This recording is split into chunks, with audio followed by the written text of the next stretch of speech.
Meus pais e minha irmã se apertaram financeiramente, então os deixei por um tempo morando em um apartamento que tinha comprado, já que eu morava em uma casa. Depois de 3 anos morando lá, minha irmã decidiu se casar, então meus pais anunciaram para mim: agora conseguimos alugar uma casa, daremos esse apartamento para sua irmã, como presente de casamento, ela merece mais do que você, só estamos informando. Mal eles sabiam o que aconteceria depois. Olá, seja bem-vindo ao canal Histórias Surpreendentes, curta e se inscreva nesse canal, aproveite e ative as notificações. Comente aqui de qual cidade você está assistindo, vou adorar saber e deixar um coração no seu comentário. Desde muito jovem, aprendi a não esperar nada de ninguém. Cresci ouvindo que minha irmã mais nova era especial, sensível, frágil, e por isso merecia mais atenção. Enquanto ela ganhava presentes, elogios e desculpas, eu ganhava tarefas, broncas e comparações. Mesmo assim, nunca deixei que o rancor tomasse conta de mim. Guardei tudo em silêncio, como quem guarda espinhos dentro do peito, e segui em frente. Trabalhei desde cedo, estudei em horários quebrados, e cada centavo que ganhava era planejado com cuidado. Meu sonho era conquistar minha independência, já algo que, para mim, significava mais do que apenas sair de casa. Era provar para mim mesma que eu era capaz, apesar de tudo. Quando finalmente consegui comprar meu primeiro apartamento, senti uma mistura de orgulho e alívio. Era um pequeno imóvel, mas todo meu. Ao mesmo tempo, já morava em uma casa que alugava por um preço bom, então o apartamento ficou fechado por um tempo, até que um dia, meus pais me ligaram dizendo que estavam enfrentando dificuldades financeiras. Tinham perdido o aluguel da casa onde estavam morando e estavam desesperados por um lugar para ficar. Respirei fundo.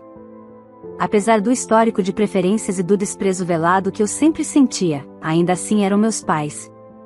Então, ofereci o apartamento, temporariamente. Podem ficar lá até se estabilizarem, não se preocupem com o aluguel, eu disse. Eles aceitaram sem cerimônia, como se fosse obrigação minha. Nunca houve um obrigado. Apenas levaram a mudança e se instalaram como se aquele teto tivesse sempre sido deles. Com o tempo, minha irmã também se mudou para lá. Disse que estava passando por um momento difícil e não conseguia mais pagar as contas do aluguel onde morava. Mais uma vez, fui colocada como a irmã forte, independente, aquela que podia aguentar qualquer peso, que devia sempre abrir mão em nome da outra. Passaram-se 3 anos. Nesse período, minha vida também mudou. Troquei de emprego, cresci profissionalmente, conquistei um padrão mais confortável. Nunca reclamei da presença deles no meu imóvel, apesar de algumas atitudes que me incomodavam. Sabia que seria temporário, ao menos era o que acreditava. Até o dia em que minha irmã anunciou que iria se casar. Na semana seguinte ao anúncio, recebi uma ligação da minha mãe. Ela parecia animada, empolgada até demais. Filha, temos uma novidade maravilhosa, ela disse, e em seguida soltou a bomba. Conseguimos alugar uma casinha para nós, e decidimos que o apartamento vai ficar com sua irmã como presente de casamento. Ela merece. É um recomeço para ela. A frase seguinte foi o golpe final: só estamos te informando, porque já está decidido. Fiquei paralisada. Não só pela ousadia, mas pelo tom de certeza com que ela falou. Eles realmente acreditavam que tinham o direito de dar algo que nunca lhes pertenceu. Que por estarem ali há 3 anos, poderiam simplesmente apagar meu nome da escritura e colocar o da filha querida. Eles nem sequer pediram minha opinião, só me comunicaram, como se eu fosse uma espectadora na minha própria vida. A verdade é que, por mais que eu tivesse tentado manter o coração limpo, aquela ferida começou a sangrar de novo. Eles se esqueceram de um detalhe essencial: o apartamento ainda estava no meu nome. E eu, por mais que tivesse sido paciente e generosa, jamais seria cúmplice de uma injustiça tão descarada. Era hora de mostrar a eles que eu não era mais aquela filha que aceitava tudo calada. Mal sabiam eles que aquele presente de casamento viraria o maior constrangimento da vida deles. Demorei alguns segundos para responder à ligação da minha mãe. A cada palavra que ela dizia, eu sentia uma pressão no peito, como se estivesse tentando empurrar algo goela abaixo. O tom de voz dela era suave, quase ensaiado, como quem acreditava, de verdade, estar fazendo algo bonito. Mas não havia generosidade alguma naquele gesto. Era apenas mais uma extensão do que sempre existiu, a ideia de que minha irmã merecia tudo, enquanto eu deveria apenas me adaptar. Como assim vocês vão dar o apartamento para ela? Perguntei, tentando manter a calma, mesmo sentindo o sangue ferver. Ué, filha, você já mora em uma casa, não precisa dele. E ela está começando uma nova fase, precisa de um lugar seguro para viver com o marido.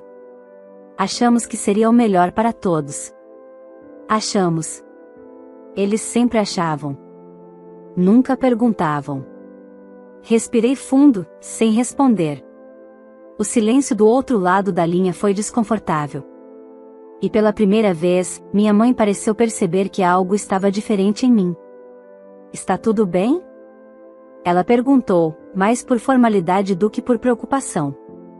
Está, mãe. Depois a gente conversa melhor. Desliguei antes que a raiva me fizesse perder o controle. Caminhei pela casa, sentindo meu corpo inteiro tenso. Eu sabia que esse dia chegaria, mas não imaginei que seria tão descarado.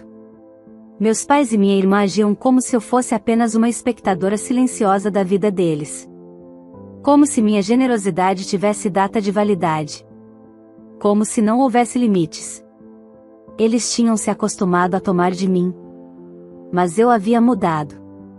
E agora, eles precisariam lidar com essa nova versão de mim, uma mulher que não abaixava mais a cabeça. Naquela mesma semana, recebi uma mensagem da minha irmã: Oi, mana. Estou muito feliz com essa nova fase. Vamos marcar um café para conversarmos sobre os detalhes da minha mudança? Quero deixar o apartamento do meu jeitinho. Sem cerimônia. Sem um posso. Sem ao menos me chamar para uma conversa. Era como se tudo estivesse resolvido, como se o presente já tivesse sido oficialmente entregue. Na cabeça dela, eu não era dona de nada, era apenas uma prestadora de favores vitalícia. Fiquei olhando para a mensagem, sem responder. Pela primeira vez, não senti culpa por não corresponder às expectativas deles. Era como se algo em mim estivesse despertando, algo que havia sido silenciado por anos, o direito de dizer não. No fim de semana, fui até o apartamento sem avisar. Queria ver com meus próprios olhos como estavam as coisas, se já haviam começado alguma movimentação. Ao chegar, encontrei minha irmã sozinha, sentada no sofá, folheando uma revista de decoração com amostras de cores espalhadas na mesa. Ah, que bom que veio! Disse ela, sorrindo. Estava pensando em pintar a sala de verde-oliva. E a suíte quero fazer toda em tons terrosos. O espaço é pequeno, mas acho que dá para transformar em algo bem charmoso. Ela falava como se fosse dona do lugar. Como se eu fosse apenas alguém que apareceu para dar uma opinião. Sentei na poltrona sem dizer nada por alguns segundos. E seus planos? Perguntei. Ah, vamos casar no civil mês que vem, depois uma festinha pequena. Ele vai vir morar aqui comigo assim que nos casarmos. Estou tão animada. Sempre sonhei com esse momento. Respirei fundo. Você sabe que esse apartamento está no meu nome, certo? Ela parou. As mãos ficaram imóveis sobre a revista. O sorriso diminuiu. Ué, mãe disse que vocês tinham resolvido isso. Nós quem? Porque eu não fui consultada. O silêncio dela foi mais barulhento do que qualquer grito. Vi, pela primeira vez em anos, minha irmã hesitar. Ela desviou os olhos, como se estivesse tentando encontrar uma desculpa rápida, mas não conseguiu. Achei que você não ia se importar. Você sempre foi tão desapegada. Desapegada. Essa era a palavra que usavam quando queriam tirar algo de mim. Levantei devagar, olhando nos olhos dela. Esse apartamento foi comprado com o meu esforço. Não é desapego. É limite. E você vai precisar entender isso agora. Deixei o silêncio preencher o ambiente. Eu sabia que era só o começo. Meus pais viriam depois, tentar me convencer com as mesmas falas, os mesmos sorrisos manipuladores. Mas agora, eles não estavam mais lidando com a filha que aceitava tudo calada. estavam diante de uma mulher que finalmente havia aprendido o peso e o valor de suas conquistas. E ninguém, absolutamente ninguém, tiraria isso de mim sem uma luta. No dia seguinte ao meu encontro com minha irmã, meus pais apareceram na minha casa sem avisar. Estavam juntos, com expressões que tentavam ser neutras, mas havia um incômodo nítido no olhar dos dois. Era a primeira vez em muito tempo que vinham me visitar. O último convite que haviam aceitado foi quando me mudei para a casa onde moro hoje. Depois disso, nosso contato foi quase sempre por telefone, e quase sempre por necessidade deles. Minha mãe entrou com passos firmes, já preparando o terreno. Filha, precisamos conversar sobre o que aconteceu ontem no apartamento. Aconteceu? Perguntei, já prevendo a encenação. Sua irmã ficou arrasada. Disse que você a tratou com frieza, que foi grosseira. Isso não é justo com ela, ainda mais agora que vai se casar. Meu pai cruzou os braços e disse com a voz grave: nós demos a vida por vocês duas. Só estamos tentando fazer o melhor. Não precisa agir assim. Respirei fundo. A velha manipulação estava ali, intacta. O discurso de sacrifício, a dramatização em torno da irmã sensível, e a tentativa de me fazer sentir como se fosse a errada. Mas desta vez, eu estava preparada. Vocês estão confundindo generosidade com obrigação. Eu ofereci o apartamento para vocês em um momento difícil, com a condição de ser temporário. Nunca houve uma conversa sobre doação, nem para vocês, muito menos para ela. Minha mãe balançou a cabeça com desdém. Ah, filha, você sempre foi tão fria, sempre tão prática, tão calculista. Não é como sua irmã, que tem um coração mais aberto. Aquilo me atingiu com mais força do que eu esperava. A mesma frase que ouvi tantas vezes na infância e adolescência. A crítica disfarçada de constatação. Era sempre esse o argumento para justificar o favorecimento da minha irmã. Ela era mais doce, enquanto eu era calculista. Mas nunca enxergaram que foi essa frieza que me salvou, e que, de fato, eu aprendi a calcular cada passo para não depender deles. Se ser prática é saber me proteger, então sim, sou prática, respondi, firme. E como dona legal do imóvel, deixo claro, não autorizo nenhuma mudança. O apartamento não será presente de casamento para ninguém. O silêncio que se seguiu foi carregado de tensão. Minha mãe olhou para o meu pai, como se esperasse que ele dissesse algo. E disse: esse apartamento não teria valor nenhum se a gente não tivesse cuidado dele por 3 anos. Você não tem noção do quanto gastamos ali. Pintura, encanamento, até móveis nós colocamos. O mínimo seria reconhecer isso e retribuir. Tive vontade de rir. Eles realmente acreditavam que poderiam transformar manutenção e uso diário em investimento de propriedade. Mas o que me surpreendeu de verdade veio em seguida. Aliás, continuou meu pai, a gente já até assinou um pré-contrato com a imobiliária que vai transferir tudo para ela. Fizeram uma minuta de doação, está tudo certo.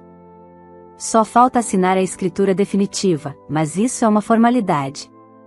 Como assim assinaram algo? Perguntei, gelando por dentro. Minha mãe sorriu. A corretora disse que com um documento de intenção e a posse prolongada, já se pode fazer muita coisa. Você nem precisa participar, o importante é que a vontade já foi expressa. Eles não tinham a menor noção do que estavam falando, mas estavam confiantes. O que me assustou não foi a ingenuidade jurídica, e sim a audácia. Eles estavam tentando agir como se tivessem autoridade para doar algo que não lhes pertencia. Isso era mais do que um abuso de confiança. Era um golpe, ainda que mal formulado. Fiquei em silêncio por alguns instantes, observando os dois, agora confortáveis no sofá da minha sala, falando sobre a possibilidade de fazerem uma renovaçãozinha no apartamento antes da mudança da minha irmã. Parecia surreal, meu sangue fervia, mas eu precisava ser inteligente. Já havia aprendido que agir por impulso não funcionava com eles. Se eu deixasse a emoção dominar, acabaria como sempre, sendo a exagerada, a cruel, a inflexível. Então respirei, me levantei e fui até o meu escritório. Voltei com uma pasta nas mãos. Já que estão tão interessados nos trâmites legais, vou facilitar. Aqui está a escritura. Nome completo, o meu. Assinatura, a minha. Registro em cartório, há quase 4 anos. Está tudo em meu nome, sem nenhuma cláusula de doação ou partilha. Vocês têm a posse, mas não têm o direito. A qualquer momento posso pedir reintegração. Minha mãe empalideceu. Meu pai desviou o olhar.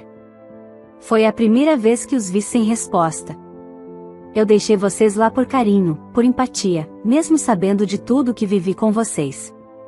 Mas se continuarem insistindo nessa história absurda, eu posso resolver de forma legal. E aviso, não hesitarei. Eles saíram pouco tempo depois, visivelmente abalados. Pela primeira vez, talvez, perceberam que eu não era mais manipulável. Que aquela filha calculista tinha aprendido não só a sobreviver, mas a se proteger com firmeza. Naquela noite, recebi uma nova mensagem da minha irmã. Você quer mesmo nos humilhar assim? Que decepção! Não esperava isso de você. Sorri. Não era decepção o que ela sentia. Era surpresa por, finalmente, eu estar jogando com as mesmas cartas. E o jogo, agora, estava só começando. 2 dias após a visita desconfortável dos meus pais, eu recebi uma notificação estranha no e-mail que uso para assuntos imobiliários. Era uma mensagem automática de um portal de reformas, informando que a senha da conta vinculada ao meu CPF havia sido alterada. Aquilo acendeu um alerta. Eu nunca havia criado conta naquele site. Curiosa, fiz o caminho reverso e consegui acessar o histórico por meio do e-mail. Para minha surpresa, o nome do usuário cadastrado era o da minha irmã, mas com meus dados. Ela não só estava planejando a reforma do apartamento como já havia solicitado orçamentos usando meu CPF como se fosse dela. Havia plantas preliminares, escolha de revestimentos, alteração da planta do banheiro social, e um cronograma de início para dali a 15 dias. E mais, os pagamentos seriam feitos por cartão de crédito, o meu. Ela tinha fotografado o cartão que deixei uma vez na casa dos meus pais, anos atrás, numa emergência, e aparentemente guardado a imagem. Fiquei paralisada por alguns instantes. O absurdo daquilo era tão grande que parecia cômico, se não fosse real. Mais uma vez, minha irmã ultrapassava todos os limites, e fazia isso com a tranquilidade de quem se sentia autorizada. Mas o pior foi a sensação de invasão. Ela não estava apenas tentando tomar algo que era meu. Ela estava me usurpando. Me apagando como pessoa. E isso eu não permitiria. Naquela mesma noite, fui até o apartamento. Não bati. Usei minha chave. Entrei e encontrei minha irmã sentada no chão da sala, rodeada por amostras de piso e tinta, com uma arquiteta ao lado, explicando ideias para a cozinha americana que ela sempre sonhou em ter. Preciso conversar com você. Agora. Sozinhas. Disse, fria. A arquiteta, visivelmente constrangida, levantou-se e recolheu o notebook. Podemos remarcar, disse ela, educada, enquanto minha irmã bufava, contrariada. Quando ficamos sozinhas, não esperei por justificativas. Você usou meu nome, meu CPF e meu cartão para orçar reformas sem minha autorização. Isso é crime. Você sabe disso? Ela arregalou os olhos. Tentou sorrir, nervosa. Calma, foi só para agilizar as coisas. Eu sabia que você ia acabar deixando o apartamento para mim de qualquer jeito. De qualquer jeito. Repeti. Você não está ouvindo o que diz? Você se escuta? Ela cruzou os braços, jogou o cabelo para o lado e soltou. A verdade é que você tem tudo. Sempre teve. E nunca valorizou. Enquanto eu sempre tive que lutar por migalhas. Você é a preferida de todo mundo, mesmo se fazendo de vítima. Ri. Um riso curto, cansado. A preferida? Você passou a vida sendo carregada no colo. Eu era a que ouvia, ela precisa mais que você. Eu era a que cedia, sempre. Agora que conquistei algo com meu esforço, você quer tomar como se fosse seu direito? Porque alguém disse que você merece mais. Você tem casa própria. Tem emprego estável. Por que precisa do apartamento também? Porque é meu. Respondi, firme. Porque eu lutei para tê-lo. Porque não sou obrigada a abrir mão de tudo que conquistei só para alimentar seu ego ferido. Ela se levantou e veio até mim, o rosto tenso. Vai mesmo me deixar sem nada? Não. Mas vou colocar limites. E, a partir de agora, legalmente. Já falei com um advogado. Aquilo a derrubou. Pela primeira vez, ela pareceu compreender a gravidade da situação. E mesmo assim, como uma criança contrariada, disparou: você vai se arrepender. Fui embora sem responder. Deixei-a sozinha, cercada por papéis de parede e pisos que jamais colocaria. Na manhã seguinte, entrei com um pedido formal de reintegração de posse, alegando uso indevido, violação de privacidade e apropriação indevida de dados. Meus pais souberam logo em seguida. Minha mãe me ligou aos prantos, dizendo que eu estava destruindo a família. Meu pai deixou um áudio de quase 5 minutos me chamando de ingrata. E minha irmã postou nas redes sociais uma indireta ridícula sobre pessoas de sangue frio que não conhecem o valor da família. A essa altura, nada disso me afetava mais. O tempo da culpa havia passado. A mulher que eles usaram como muleta agora era uma muralha.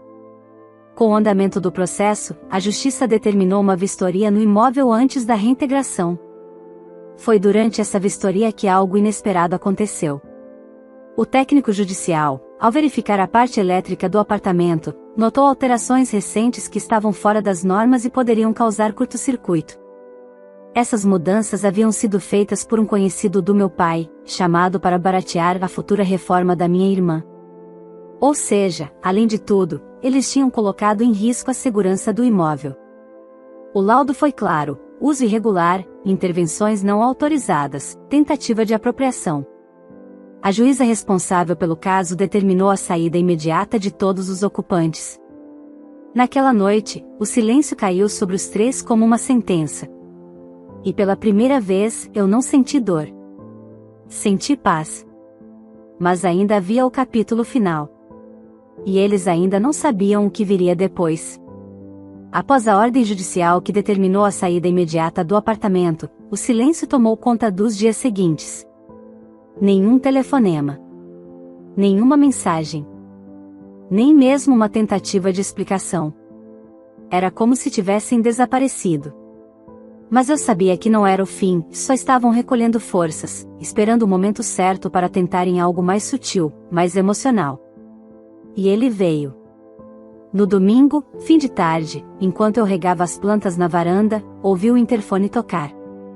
O porteiro informou que meus pais estavam lá embaixo, pedindo para subir. Hesitei. O instinto dizia para negar, mas uma parte de mim, talvez a mais antiga, queria ouvir o que tinham a dizer. Autorizei. Quando a porta se abriu, vi duas pessoas bem diferentes das que entraram na minha casa dias atrás. Meus pais estavam cabisbaixos, os rostos marcados por olheiras, os ombros caídos. Minha mãe segurava uma sacola pequena nas mãos, como se fosse um presente ou um símbolo de paz. Podemos conversar? Ela perguntou com a voz baixa. Depende do assunto, respondi, mantendo a distância. Entraram devagar, sentando-se no mesmo sofá onde já tinham me pressionado antes. Minha mãe colocou a sacola sobre a mesinha e começou: trouxe umas fotos antigas. Talvez você queira lembrar de algumas coisas boas. Olhei rapidamente. Fotos da infância.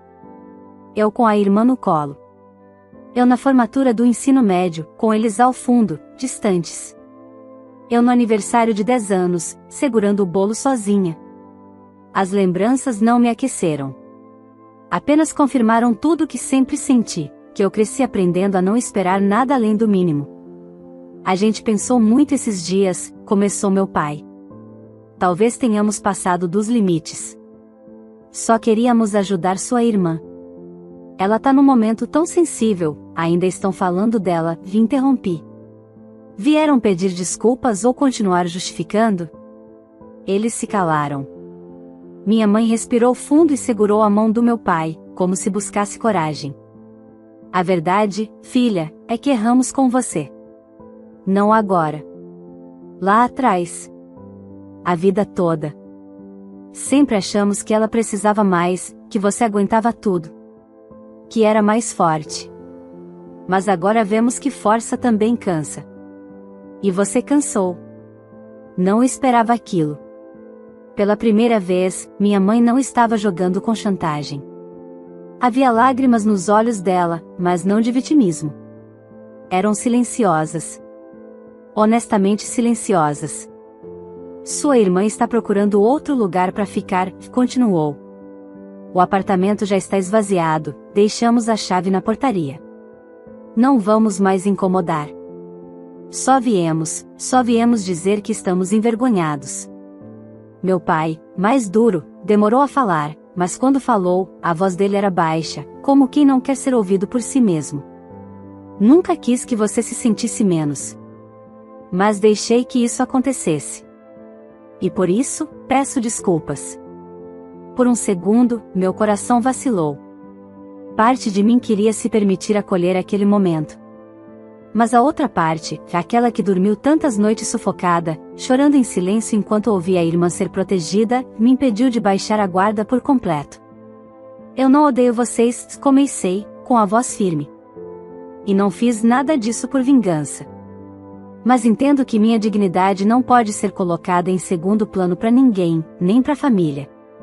Esse apartamento foi o limite. E o limite foi necessário.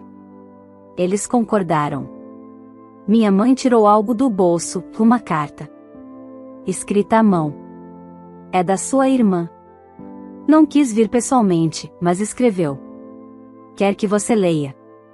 Peguei o envelope, mas não abri. Disse que lera depois, e era verdade.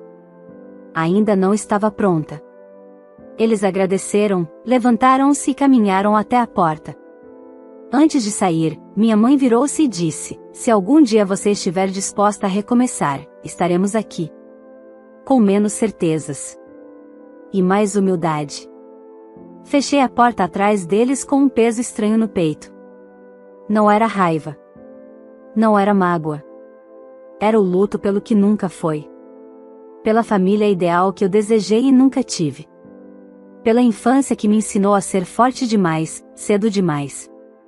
Pela mulher que eu precisei me tornar para ser ouvida. Naquela noite, olhei a carta da minha irmã por minutos, sem coragem de abrir. O nome dela escrito na frente, com a mesma caligrafia de quando roubava meus cadernos para copiar respostas. A mesma que se escondia atrás das lágrimas para escapar das broncas que caíam sobre mim. A diferença agora era que eu tinha voz. E escolhas. E, principalmente, tinha algo que nunca imaginei que conquistaria: respeito, por mim mesma, e pelos limites que finalmente soube impor. Mas a história ainda não havia terminado. Porque no dia seguinte, uma reviravolta aconteceria. Algo que ninguém esperava, nem mesmo eu. Na manhã seguinte ao pedido de desculpas dos meus pais, acordei com uma notificação estranha no celular, um e-mail da administradora do condomínio do apartamento. O assunto: solicitação de transferência de titularidade, urgente. Meus olhos arregalaram. O corpo respondeu com aquele instinto antigo, uma mistura de alerta e decepção. Abri o e-mail, e lá estava, uma solicitação formal, assinada digitalmente por ninguém menos que minha irmã. No anexo, uma declaração dizendo que o apartamento havia sido doado por seus pais como presente de casamento e que não havia objeções da antiga proprietária. Fiquei em choque. Mesmo depois de tudo, da decisão judicial, das palavras da minha mãe, da promessa de que iriam embora, minha irmã ainda tentava dar um último golpe, como quem não aceitava que a vida tivesse limites. Aquilo não era apenas uma assinatura indevida. Era falsidade ideológica. Um crime. Não pensei duas vezes. Liguei diretamente para o advogado que me acompanhava desde o início e expliquei a situação. Em menos de uma hora, o processo de reintegração que já estava finalizado ganhou um adendo, agora, por tentativa de fraude documental. Na mesma tarde, meu advogado enviou uma notificação formal para minha irmã e outra para meus pais. E eu, pela primeira vez, decidi responder diretamente. Enviei uma única mensagem para o grupo da família que, até então, estava silencioso. Vocês cruzaram a última linha. Toda e qualquer possibilidade de diálogo termina aqui. Agora, tudo seguirá pelos meios legais. E cada atitude terá consequência. Boa sorte. Minutos depois, ligações. Mensagens. Desespero. Mas eu não atendi. Não por orgulho, mas porque, naquele momento, percebi que não havia mais nada que precisasse ser dito. Durante a vida inteira, fui a filha que cedia, a que engolia o choro, a que abria mão. Dessa vez, seria diferente. Eu não era mais a ponte entre os erros deles. Era o muro. 3 dias depois, recebi em casa uma visita inesperada, um oficial de justiça, trazendo a intimação para minha irmã responder formalmente pela tentativa de fraude. Ela teria um prazo para apresentar defesa. Caso contrário, poderia responder criminalmente. E aí, algo inesperado aconteceu. Minha irmã veio até mim. Bateu na minha porta com o rosto inchado, os olhos vermelhos. Sozinha? Eu só queria ser amada como você foi. Fiquei em silêncio. Sei que parece absurdo, mas eu cresci achando que você tinha tudo. A admiração. A força. A liberdade de sair de casa, de fazer o que queria. Eu me sentia pequena ao seu lado. E quis, de alguma forma, tomar o que era seu, para me sentir um pouco como você. Ela respirou fundo. Não havia defesa. Havia confissão. Mas, pela primeira vez, sem teatrinho. Não vou pedir que retire a denúncia. Eu mereço. Só queria dizer que me arrependo. Fechei os olhos por um instante. Parte de mim queria ouvir isso há anos. Mas agora, aquilo já não tinha o mesmo peso. Você não me invejava. Você só não sabia quem era. Mas eu soube, porque precisei descobrir sozinha. Ela concordou, lágrimas caindo. Aguardando uma reação. Um gesto. Um perdão. Mas eu não estava ali para salvá-la. Você vai responder pelo que fez. E talvez isso te ensine algo que nossos pais nunca ensinaram, consequência. Ela foi embora calada. E eu? Me sentei na varanda, com um café quente e a alma em paz. Meses se passaram. Meus pais mudaram-se para longe, com recursos próprios, sem nunca mais tentar se aproximar. Minha irmã enfrentou o processo, pagou uma multa, e desapareceu das redes sociais. Silêncio. Distância. Finalmente, paz. E eu? Fiz algo que simbolizava o recomeço definitivo, coloquei o apartamento para alugar. Mas não para ganhar dinheiro. Escolhi uma jovem mulher, batalhadora, que estava recomeçando a vida com um filho pequeno. Reduzi o valor do aluguel para caber no orçamento dela. Não porque me sinto culpada, mas porque, dessa vez, a escolha foi minha. E ajudar, quando se quer, é nobre. Quando é imposto, é abuso. O apartamento, símbolo de tantas lutas, agora abriga uma nova história. Enquanto a minha segue, finalmente livre, e inteiramente minha. Não precisei gritar. Não precisei me vingar. Bastou não mais permitir. E foi assim que eles entenderam, da forma mais dura, que o que é conquistado com esforço, nunca será tirado por quem só sabe exigir. Se você se emocionou com essa história, não esquece de deixar o seu like, isso ajuda muito o canal a continuar trazendo histórias reais e impactantes como essa. Se inscreva no canal e ative o sininho para não perder nenhum conteúdo novo, toda semana tem uma história que pode tocar seu coração ou te fazer refletir. E agora eu quero saber, você teria feito o mesmo que essa filha fez? Teria coragem de enfrentar a própria família para defender o que é seu por direito? Me conta aqui nos comentários, vou ler cada um com carinho. Ah, e aproveita para comentar também de qual cidade você está assistindo esse vídeo, assim eu posso passar lá nos comentários e deixar um coração especial no seu nome. E se você conhece alguém que precisa ouvir essa história, alguém que está passando por algo parecido, compartilhe esse vídeo, porque às vezes, uma história pode abrir os olhos de quem mais precisa. Muito obrigado por estar aqui e até a próxima história.